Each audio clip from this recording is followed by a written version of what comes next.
This is the first step to healing IBS. So somebody gets diagnosed with IBS when they do an MRI, they do a colonoscopy, they look around and they don't see inflammation anywhere.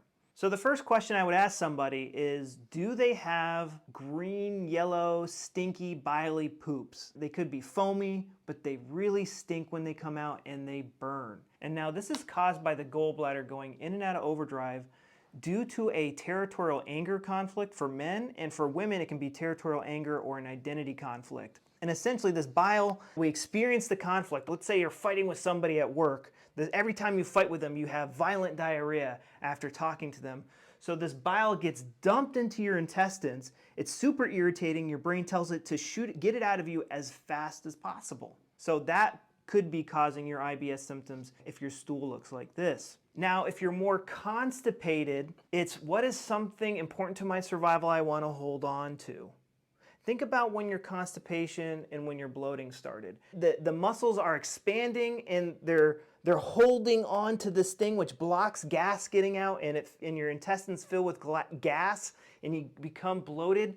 We're trying to hold on to this thing important to our survival. And I've seen some girls, they really want to hang on to their boyfriend who has one foot out the door, and then one day she discovers that he's texting her best friend, and oh, now he's a piece of crap, I want nothing to do with him. And in that instant, she will get diarrhea because now he's a piece of crap she wants to get rid of. The way I help people get better with IBS is with my 13-day protocol. And essentially what it does is I'm slowly rewiring, I'm helping you find you can't rewire a conflict, a bad memory in your head until you find it. So we're spending a lot of time finding that traumatic event. I know a lot of you guys don't remember that traumatic event or not aware of it.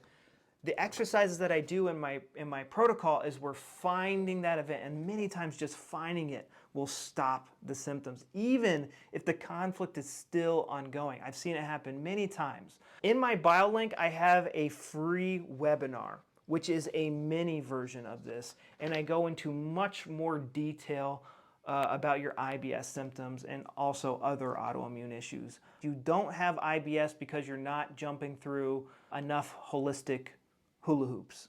Don't go on diets, because when you start to perceive food as crap or food as toxins, you'll eat these foods, and then your subconscious mind goes, oh, this is toxic because we read some stupid book, and you'll get diarrhea because it's trying to get rid of this toxic thing, this thing that you perceive to be as toxic. But the second that you know that it's caused by a conflict and it's not toxic anymore, you can digest it and won't have any symptoms.